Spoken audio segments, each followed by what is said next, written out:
स्मिताताई नमस्कार. गोव्यात आपलं स्वागत. छोट्या पडद्यावरील वृत्तनिवेदिका म्हणून तुमचं आगमन झालं. छोटा पडदा नंतर रंगभूमी निर्मात्या असा प्रवास झाला. या प्रवासाविषयी त्याच्या आधी हा क्रम मी जो सांगितला आहे तो चुकला तर नाही ना? नाही, क्रम नाही चुकलेला. 72 सालापासून 89 सालापर्यंत वृत्तनिवेदिका म्हणून आणि 89 सालापासून स्वतःचं अस्मिता चित्र या संस्थेतर्फे चित्रपट निर्मिती वितरण वगैरे या गोष्टींकडे सुरुवात झाली. पण महत्त्वाची एक गोष्ट अशी वाटते की ज्या वयात बरोबर संस्कार व्हायला हवेत त्या वयात ते होत गेले, म्हणून कदाचित इथपर्यंतची वाटचाल सुखाची झाली. 1972 साली कॉलेजच्या फर्स्ट इयरला असताना मी, स्मिता पाटील, आम्ही तिघी चौघी जणी कॉलेजमधनं परस्पर बातम्या देण्यासाठी म्हणून दूरदर्शनला यायचो. पण दूरदर्शनला त्यावेळेला असणारी जी मंडळी होती म्हणजे विश्वास मेहेंदळे म्हणा किंवा केशव केळकर, भागवत, PV कृष्णमूर्ती नावाचे पहिले डिरेक्टर होते, पु ल देशपांडे, सुहासिनी मुळगावकर, ही बबन प्रभू याच्यासारखी कलाकार मंडळी त्यावेळेला सतत दूरदर्शनवर यायची आणि त्यांचे संस्कार कळत नकळत त्यावेळेला होत गेले. म्हणून असेल कदाचित की स्पष्ट शब्दोच्चार आणि उत्तम समयसूचकता म्हणा किंवा या गोष्टी आता शिकवाव्या लागतात, त्या शिकवाव्या लागल्या नाहीत, आपोआप त्यांच्याकडनं आम्हाला मिळत गेल्या आणि चांगल्या प्रकारे संस्कार होऊन एक चांगली वृत्तनिवेदिका म्हणून नाव मिळवता आलं त्यावेळी. आणि वृत्तनिवेदनाचं काम करता करता 83 साली मग व्यावसायिक रंगभूमी, 85 सालापासून दूरदर्शनचं माध्यम चित्र मालिकेच्या स्वरूपात, नंतर 86 सालापासून कलाकार म्हणून चित्रपटसृष्टीमध्ये प्रवेश झाला आणि मग कंटाळा आला एका क्षणाला की काहीतरी एक वेगळं आपल्या हातनं झालं पाहिजे. जे चाललं होतं चित्रपट क्षेत्रामध्ये ते काही फारसं मनाला रुचत नव्हतं आणि म्हणून अस्मिता चित्राची स्थापना झाली आणि कळत नकळत चौकट राजा, सवत माझी लाडकी आणि आता तू तिथं मी, राऊसारखी मालिका, असं गेल्या 10 वर्षामध्ये चित्रपट निर्मितीमध्ये करता आलं. स्मिताताई, आपण जे काही आता आपले अनुभव सांगितलेत ते हौशी कलाकारांना जे धडपडतायत त्यांना नक्की आपले अनुभव आदर्श ठरू शकतील. आणि आपण जो कंटाळा हा शब्द वापरला आहे स्मिताताई, तर आपणही काहीतरी करायची धडपड, चांगल्या गोष्टी व्हाव्यात असा जो आपला मनोदय होता, त्यामुळे हा प्रवास शक्य झाला आहे. आणि स्मिताताई, एक यशस्वी निर्मात्या म्हणून आपली ओळख आहे, सगळ्यांचंच मत आहे, आपलं काय मत? नाही, मला असं वाटतं माझ्या वासरात लंगडी गाय शहाणी झाली की फार काही लोक मेहनत घेत नाहीत. खरं तर या क्षेत्रामध्ये भरपूर मेहनत, चिकाटी, परिश्रम. नाही स्मिताताई, हा आपला मोठेपणा आहे. नाही, एक महत्त्वाची गोष्ट काय की आपल्याकडे, मी म्हणते नेहमी, सगळ्या तंत्रज्ञानाच्या दृष्टीने कदाचित आपण कमी पडत असू पाश्चात्यांच्यापेक्षा, पण पाश्चात्यांमध्ये असलेली जी चिकाटी असते किंवा कामात झोकून देण्याची जी वृत्ती असते. आता गंमत काय झाली आहे, आपण सगळे लोक खरं तर आहोत आळशी. सगळे मराठी माणसं खाणेपिणे आणि झोपणे या व्यतिरिक्त काही फार मोठी कामं करत नाहीत. पण पाश्चात्यांच्या ज्या आपल्याला फायद्याच्या गोष्टी आहेत ना, त्या आपण उत्तम प्रकारे उचलतो. उदाहरणार्थ, आपण शनिवार रविवार सुट्टी घेतो, पण त्यांच्यासारखं सोमवार ते शुक्रवार काम नाही करत. आपण कामाच्या बाबतीतही आपण आराम करतो आणि शिवाय शनिवार रविवारी हक्काची सुट्टी घेतो, ती घेतोच वेगळी. तर किंवा त्यांच्यासारखं म्हणजे चला बाबा, आमच्याकडे स्त्री पुरुष फारच मोकळे संबंध आहेत. अरे पण ते मोकळे संबंध त्यांचे कामाच्या ह्याच्यात फार उपयोगी पडतात, ते आपण नाही वापरत, कामं नाही करणार आम्ही लोक. तर हा जो काही प्रकार आहे आपल्या लोकांचा, तो आपण पहिला टाळला पाहिजे. आणि ते जितकी लोक ह्या क्षेत्रामध्ये अशा दृष्टीने काम करायला लागतील ना, तेव्हा आपोआपच माझ्या बरोबरीने आणखीन 7-8 लोक उभी राहतील, ज्याची आता आवश्यकता आहे. स्मिताताई, आपले हे विचार आम्हाला खूप महत्त्वाचे वाटतात, आम्हालाही काहीतरी करायची स्फूर्ती देऊन जातात. तर स्मिताताई, गोव्याविषयी, आमच्या गोव्याविषयी सगळ्यांनाच आकर्षण आहे. आपल्या मनातही गोवा भरलेला असेल. यापूर्वी आपण नाटकांच्या निमित्तानं, प्रयोगाच्या निमित्तानं आलेला आहात. गोवा नक्की आपल्या मनात कशासाठी भरला आहे? गोवा माझ्या मनात भरला आहे, काय असतं की मगाशी बोलले तसं की प्रत्येक शहराला एक स्वतःचा चेहरा असतो. तसं गोव्याच्या निसर्गदृष्टी सौंदर्याचा किंवा गोव्याच्या साधेपणाचा किंवा गोव्याच्या आपुलकीचा, गोव्याच्या आतिथ्याचा आणि गोव्यातल्या लोकांच्या स्वभावातल्या मोकळेपणाचा उत्तम प्रकारे उपयोग अजूनपर्यंत झालाच नाही. हे मी स्पष्टपणाने बोलते की इथे तुमच्याकडे सगळ्या सुविधा आहेत, सगळ्या गोष्टी आहेत, पण जसं मगाशी बोलले तसं की प्रत्येकाला आपल्या आतल्या शक्तीची कुठेतरी जाणीव व्हायला पाहिजे, तशी गोव्याकरांना अजून झालेलीच नाही आहे की त्यांच्या कितीतरी गोष्टींचा उपयोग या ठिकाणी करता येईल. गोव्याच्या शासनाकडे म्हणा किंवा पुष्कळ सवलती आहेत, पुष्कळ सुविधा आहेत, पण गोवा जे निसर्ग सौंदर्यासाठी किंवा इतर ह्या गोष्टींसाठी जे प्रसिद्ध आहे ते भारतातल्या इतर राज्यांसमोर आलंच नाही आहे, जे यायला पाहिजे मोठ्या प्रमाणात. आणि त्याच्यासाठी आवश्यक असतं हे शहर प्रोजेक्ट होण्यासाठी इकडच्या गोष्टी बाहेरच्या लोकांना दाखवण्यासाठी मिळणाऱ्या सुविधा. मी कालही बोलले दूरदर्शनवर मुलाखत देताना की आम्हाला निर्मात्यानं इथे यायला खूप आवडेल, इथे काम करायला खूप आवडेल, पण आम्हाला ते अत्यंत जिकिरीचं आणि त्रासाचं जातं. कारण आम्हाला चित्रीकरणासाठी हव्या असलेल्या ज्या उत्तम कॅमेरा हवे असतात, उत्तम लाईट्स हवे असतात, उत्तम इक्विपमेंट्स हवे असतात, त्या गोष्टी आम्हाला इथे कमी पडतात. आम्हाला वेल ट्रेंड प्रशिक्षित असलेले लाईटमन, प्रशिक्षित असलेले तंत्रज्ञ किंवा प्रशिक्षित असलेले आर्ट डिरेक्टर्स, इतर गोष्टीसाठी आम्हाला मुंबईकडे धाव घ्यावी लागते. हा प्रकार होता का माने गोवा कला अकॅडमीमध्ये इतक्या सगळ्या सुविधा असताना आणि सगळ्या गोष्टी असताना चित्रीकरणासाठी आवश्यक असलेल्या अत्यावश्यक सुविधा या जर आम्हाला इथे मिळाल्या तर आम्ही उत्तम प्रकारे गोवा बाहेरच्या लोकांसमोर प्रोजेक्ट करू दाखवू. गोव्यातल्या माणसाकडे जी माया करण्याची म्हणा, प्रेम करण्याची किंवा दुसऱ्याचं आतिथ्य कसं करावं, ही गोयकराची जी ओरिजिनल वृत्ती आहे ना, ती जरी पुणेकरामध्ये अर्धी पाव मिसळली तरीसुद्धा उत्तम माणूस तयार होऊ शकेल. पण हे गेलं पाहिजे इथून तिथे. स्मिताताई, एक व्यक्ती आणि निर्माती म्हणून आपण आमच्या गोव्याविषयी खूप बोललात. मला वाटतं की आम्ही गोवेकर आता काहीतरी शिकू, तसा प्रयत्नसुद्धा आम्ही केला तरी मला वाटतं खूपसं काही मिळू मला स्वतःला त्याचं फार मोठं समाधान मिळेल की मुंबई पुण्यात इतकं नाही पण थोडंसं प्रोफेशनलिझम जर गोव्यामध्ये आलं तर पुष्कळ काही चांगल्या गोष्टी घडू शकतील. आम्ही नक्की सुरुवात करू. स्मिताताई, एक विचारायचं आहे की गोव्याची पार्श्वभूमी घेऊन एखादी मालिका वा चित्रपट काढण्याची आपली तयारी वगैरे चालली आहे का? मी नोव्हेंबर-डिसेंबरमध्ये इथे त्या चित्रीकरणासाठी येते आणि मी जे काही आता लोकेशन्स पाहणं माझं कालपासून तसं सुरू झालं आहे. गोव्याच्याच पार्श्वभूमीवरची ही कथा आहे आणि तसं पाहायला गेलं तर इथं जो संस्कृतीचा जो संगम झालेला आहे की कोकणी आहे, मराठी आहे आणि शिवाय ख्रिश्चन संस्कृती आहे, या तिघांचा जो सुंदर संगम झालेला आहे त्याच्यातनं जन्माला येणारी ही जी आजची नवीन पिढी आहे गोव्यामध्ये जन्माला आलेली, ती जर का उत्तम प्रगत तंत्रज्ञान घेऊन आणि चांगलं उत्तम विकसित तंत्रज्ञान घेऊन आणि चांगलं शिक्षण घेऊन जर का आता पुढच्या 2000व्या शतकाकडे गेली तर प्रत्यक्ष काय चित्र दिसेल त्याचं.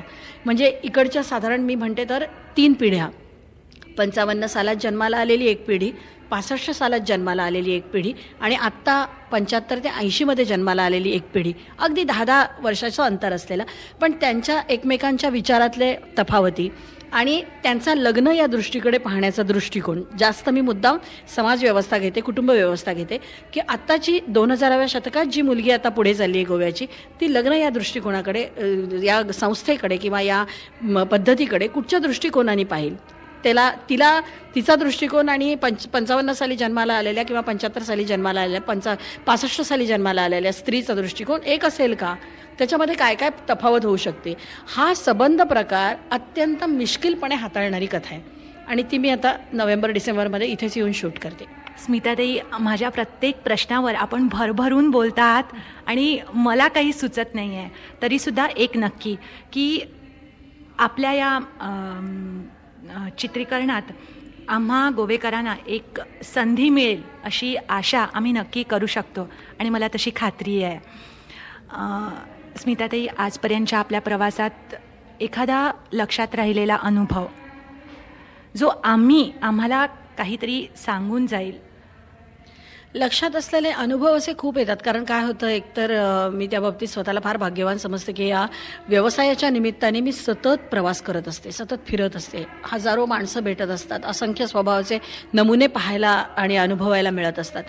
आणि हे अनुभवताना आता साधारण काय झालेलं आहे, 20-25 वर्ष या क्षेत्रामध्ये झाली आहेत आणि नाही म्हटलं तरीसुद्धा मोठेपणा मिळत असतो प्रत्येक ठिकाणी या निर्मात्याची दिग्दर्शिका किंवा काय या वेगवेगळ्या अँगलमधनं.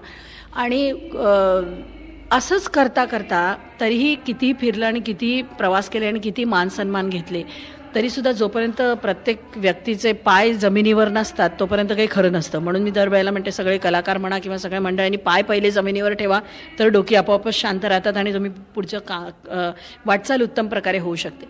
तर मला अनुभव म्हणता येईल असं नाही, पण एक फजिती मात्र नक्की सांगावीशी वाटते बेळगावच्या जवळ आम्ही निपाणीच्या इथे शूटिंग करत होतो आणि जवळजवळ महिन्याभराचं आमचं मोठं शेड्यूल होतं आणि मला इतका कंटाळा आला होता की मला एखादा तरी चित्रपट पाहायची इच्छा झाली होती, कारण मला ह्याच्याशिवाय दुसरी वेगळी आवड नाहीच आहे. याच्याबद्दलचं वाचणं किंवा नाटक पाहणं. लहान असताना जेव्हा मला बाईनी वर्गात विचारलं होतं, प्रत्येकाला विचारलं तू कोण होणार, तू कोण होणार, तू कोण होणार, प्रत्येकाने कोणी वकील, कोणी डॉक्टर अशी उत्तरं दिली होती आणि मी दिलं होतं उत्तर डोअरकीपर. तर त्याचं उत्तर मला आत्ता मिळतंय की मला तिन्ही त्रिकाळ जरी 3 शोज दिवसाला दाखवले तरी मी खुश असते की वेगवेगळ्या विषयांवरचं काहीतरी पाहायला ऐकायला मिळतं. तर तसं मी निपाणीला त्या थिएटरमध्ये जायचं ठरवलं आणि आमचा प्रोडक्शन मॅनेजर म्हणाला की तंबूमध्ये येते थिएटर, चांगल्या ठिकाणी पण नाही, तुम्ही जाऊ नका. म्हटलं नाही, आपल्याला कोणी बाई नको, ओळखतील तुम्हाला, वांदे होतील तिकडे मग पुन्हा. म्हटलं नाही रे, कोण नाही ओळखत, मी शाल गुंडाळून जाते. आणि ती कन्नड एरिया आहे तशी, त्यामुळे कानडी पिक्चर होता. मी म्हटलं चालेल, मला डोळ्यासमोर काहीतरी हलतं राहिलं पाहिजे, मला पिक्चर कानडी असला तरी चालेल, मला समजेल भाषा. आणि मी माझ्या हेअरड्रेसरला घेऊन त्या तंबूमध्ये गेले, तिकीटं घेतली, आम्ही तंबूमध्ये आतमध्ये शिरलो आणि खूप जोरात टाळ्यांचा कडकडाट झाला. तर माझी हेअरड्रेसर म्हणाली, बघितलं ना स्मिता, ते तुम्हाला ओळखतात इथे सगळीजण, मी तुम्हाला सांगत होते येऊन, आता इंटरव्हलमध्ये सह्या बिया घ्यायला केवढी गर्दी होईल आणि वांदे होतील आपल्याला बाहेर पडायचं. म्हटलं माझाही अहंकार जरा सुखावला होता की चला लोकांनी ओळखलं आपल्याला.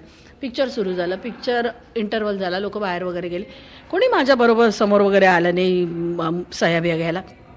तर मी शेजारच्या माणसाला विचारलं की तुमच्या इथे काही मराठी कार्यक्रम एवढ्या मोठ्या प्रमाणात पोचत नाही, तर तुम्ही कसं काय मला ओळखलं? तो म्हणाला, कोण तुम्ही? तर म्हटलं मगाशी तुम्ही टाळ्याबिळ्या वाजवल्या तिथे आतमध्ये मी आलं. म्हणाल नाही हो, ती 2 तिकीटं गेली नसती तर पिक्चर सुरू झालं नसतं, म्हणून आम्ही टाळ्या वाजवलं की चला पिक्चर तरी सुरू झालं. तर अशासारखा अनुभव, पाय जमिनीवर ठेवतो, माणसाचे नमुने दाखवतो, प्रेक्षकांचा दृष्टिकोन दाखवतो आपल्याबद्दलचा. आणि हे एक म्हणजे फजितीचा प्रसंग मुद्दाम सांगावा असं वाटलं. स्मिताताई, आणखीन एक प्रश्न मला विचारायचा आहे की मतिमंद मुलांवर अथवा मानसिकदृष्ट्या अपंगांविषयी संशोधन करून, अभ्यास करून आपण चौकट राजा चित्रपट काढला. अशाच प्रकारे मागासलेल्या महिलांवर आपण म्हणतो की आमचा विकास झालेला आहे, परंतु एक वर्ग असाही आहे की तो अजूनसुद्धा अविकसित, मागासलेला राहिलेला आहे. तर त्यांच्यासाठी काही करण्याचा आपला मनोदय आहे का? उद्धव शेळक्यांची धग नावाची एक कादंबरी, त्याचे राईट्स मी घेतलेले आहेत. एक गोष्ट नक्की आहे की असंच मी फार अगदी ते मागासलेली महिला, खूप कष्ट आणि हालात आणि तिचं फार शोषण होतंय आणि अन्याय होतोय वगैरे असा अँगल दाखवण्यापेक्षा ती स्त्री किती कणखर असते किंवा तिच्याकडे व्यवहारातलं किती चातुर्य असतं, तिच्याकडे कशा प्रकारचा मिश्किलपणा असतो. कारण जेवढं मी अगदी आवर्जून सांगते की मी ज्या ज्या ठिकाणी हा असा अन्याय किंवा असं दुःख पाहिलं आहे त्या ठिकाणच्या त्या स्त्रीचे स्वभावही पाहिलेत आणि ते खरोखर मजेशीर असतात. की आपल्यालाच तो अन्याय जास्त जाणवत असतो, जिच्यावर होत असतो ना, ती अतिशय लाईटली सगळ्या गोष्टी घेत असते, कारण तिला त्याची सवय झालेली असते. तिला कळत नसतं मुळात की हा आपल्यावर अन्याय होतोय. इतका अशिक्षितपणा आपल्याकडे भारतात अजून आहे की तिलाच, त्या स्त्रीला कळतच नाही की हा आपल्यावर अन्याय होतोय, आपल्याला कोणीतरी त्रास देतं आहे, याची जाणीव तिला करून द्यावी लागते. एवढं मोठं दुःखाची गोष्ट आहे खरं तर. पण एक गंमत आहे की तिच्याकडे असणारा जो सोशिकपणा, तिच्याकडे कुठलाही प्रसंगाला सामोरं जाण्याची तिची जी शक्ती किंवा तिचा जो दृष्टिकोन आहे ना, एक छोटंसं उदाहरण देते. आमचं दामोदर हॉलला परळला आमचं ग्रँड रिहर्सल चालू होती आणि मी काय असतं कलाकाराला एकदा असं समोर प्रयोगाचा दिवस की एक नशा चढलेला असतो किंवा ती एक धुंदी असते ग्रँड रिहर्सलची वगैरे, की आता मला भूमिका उलगडायला लागली, आता मला जरा अभिनयाचे कंगोरे वगैरे कळायला लागले, असं ते टिपिकल असतं कलाकारांचं वागणं. तर आम्ही ग्रँड रिहर्सल संपवून बाहेर येत होतो आणि तिथे संपूर्ण असं मार्केट एरिया आहे. त्या कॉर्नरला एक जांभळं विकणारी बाई बसायची, तिच्याकडची जांभळं मी नेहमी विकत घ्यायची, मला स्वतःला आवडतात. तर आम्ही तिकडनं रिहर्सल संपून बाहेर निघालो आणि ती नेहमी रोज कोपऱ्यावर बसलेली असायची, मांडीवर एक पोर असायचं, मोठं कुंकू लावलेलं, पण नवऱ्याने केव्हा सोडून दिली होती तिला. असं रोजचं जाण्या येण्याच्यात लोक बोलायची, त्याच्यावरनं कळायचं ते शेजारी पाजारी बोलायच्या बायका तिच्या त्या. आणि तेवढ्यात काय झालं, आम्ही बाहेर आलो आणि मी नेहमीसारखी जांभळं घ्यायला म्हणून तिच्याकडे जात होते, तेवढ्यात म्युन्सिपाल्टीची गाडी आली आणि भरा त्यांनी त्या पाट्या वगैरे उचलून न्यायला लागली जमिनीवरच्या. फुटपाथवरच बसलेली हातावरचं पोट घेऊन जगणारी माणसं ही. तिने काय करावं, लांबनं नुसती गाडी बघितली म्युन्सिपाल्टीची येणारी, तिने हातातलं मांडीवरचं जे पोर होतं ते ह्याच्यावर ठेवलं, फुटपाथवर ठेवलं. तो पाटी उचलली आणि धावत कोपऱ्यावरच्या एका ह्याच्यामध्ये बिल्डिंगमध्ये नेऊन पाटी टाकून आली. तोपर्यंत तिथे ते सामसूम झालं होतं, ती माणसं उतरली होती म्युन्सिपाल्टीची आणि ती धावत येऊन त्या पोराला उचलायच्या अगोदर तो म्युन्सिपाल्टीवाला आला आणि त्याने ते पोर उचललं आणि ही शांत उभी राहिली निर्विकार, काही माहीतच नाही, चेहऱ्यावर काही नाही असं. तर म्युन्सिपाल्टीवाला म्हणाला, काय गं तुझं पोर आहे ना, हे इथे तुझी पाटी होती ना म्हणून तू पोर इथे टाकून गेली. ती म्हणाली, कोणाचं पोर आहे, माझा काही संबंध नाही. म्हणजे पाटी इथे होती, माझी पाटीच नव्हती इथे. दिसते का तुम्हाला पाटी इथे पाटी नाही आहे आणि ते पोर माझं नाही, घेऊन जाऊ काय, जा घेऊन म्हणाली, काय बिघडत नाही, पाहिजे तर ते गाडीत टाकून जा घेऊन. इतका तिच्या चेहऱ्यावर निर्विकारपणा होता. त्या माणसाने काय थोडा वेळ वाट बघितली, पोर कोण घेऊन जाणार हो, इथे जनावरं आणि पाट्या कुठे ठेवायचे वांदेत मुंबईच्या ठिकाणी, तर पोरं कुठे नेऊन ठेवणार. त्यांनी शेवटी थोडा वेळ वाट बघितली, ती कबूल करेल म्हणून, आणि ते किती 4-5 महिन्याचं पोर होतं, ते ठेवलं त्यांनी पुन्हा तिथे फुटपाथवर आणि तो गेला निघून. तो जसा बसला गाडीत आणि गाडी लांब गेली ना, ती धावत गेली, ती पटकन जाऊन पोराला अंगाशी पाजायला घेतलं, ती बसली खोपऱ्यावर शांतपणाने. मग अगदी डोळ्यात पाणी होतं, तिच्या प्रेमाने पोराला जवळ घेतलं होतं. मी तिच्या जवळ आले आणि मी म्हटलं, अगं तुला भीती नाही वाटली? म्हणजे कशाची भीती हो, तो काय घेऊन जातोय का पोर, काय पाटी असती, पैसे असले तर तो उचलून देईल ना, तो माणूस हैवान तो म्हणाली, तो काय पोर घेऊन जाणार आहे. आणि मग मी मनाशी विचार करायला लागले की ही जी युक्ती आहे ना, ही सुशिक्षित बाईला जमणार नाही, पण ती त्या बाईला जमली फटकन.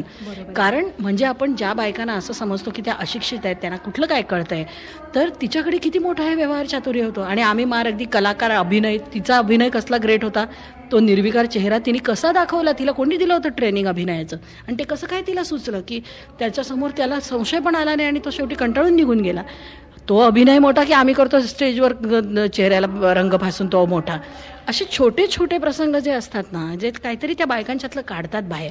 मिर्च मसाला सारखं पिक्चर करायला मला फार आवडेल, की त्याच्यातली जी शक्ती आहे स्त्रीची, किंवा एकमेकींची चेष्टा मस्करी करताना लोकांना कळणार पण नाही, पण त्या बायका इतकं छान बोलून जातात कधी कधी, आणि इतकं मिश्किल बोलून जातात की त्याच्याबरोबरीने त्यांच्यावर येणारी दुःख आणि त्याची त्यांना जाणीवही नसणं, अशा प्रकारचं काहीतरी करायला मला खूप आवडेल. स्मिताताई, आपल्या सगळ्या कामांसाठी मी आपल्याला शुभेच्छा देते आहे. आणि एक शेवटचा प्रश्न आहे की नोकरी व्यवसाय करताना सुद्धा एका गृहिणीची भूमिका आपण यशस्वीपणे हाताळलेली आहे, आपण एक आदर्श गृहिणी आहात, त्याच्याविषयी थोडंसं, जेणेकरून आम्हा महिलांना त्याचा आवर्जून पहिली तुमच्यासारख्या पोरीनं सांगण्याची एक गोष्ट अशी की मी आणि माझा नवरा आणि माझी 2 पोरं इतकं फक्त जग मर्यादित ठेवू नका. जर आयुष्यात काहीतरी चांगलं बनायचं असेल, करिअर करायचे असेल, स्वतःच्या क्षेत्रात, आवडीच्या क्षेत्रात काम करायचं असेल, तर मस्त भरपूर एकत्र कुटुंब असलेल्या मधला पोरगा शोधा, त्याच्याशी लग्न करा. म्हणजे मग तुम्ही जितकं त्या कुटुंबावर, त्या माणसांवर प्रेम कराल, तितकी तुमची मुलं आणि सगळं नवरा बिवरा सुखात राहील. म्हणजे तुम्हाला फार मोठं त्यांचं टेन्शन राहणार नाही, आणि टेन्शन न राहता तुम्ही बाहेर फ्रीली काम करू शकणं, हेच तर तुमचं पहिलं आयुष्याचं यशाचं गणित आहे. त्याच्यामुळे तुम्ही जितकी माणसं जमवाल, जितकी मॅनपॉवर तुम्ही गोळा कराल, तितकं तुमचं करिअर सुखाचं होत असतं. धन्यवाद स्मिताताई. परतून एकदा तुमका शुभेच्छा.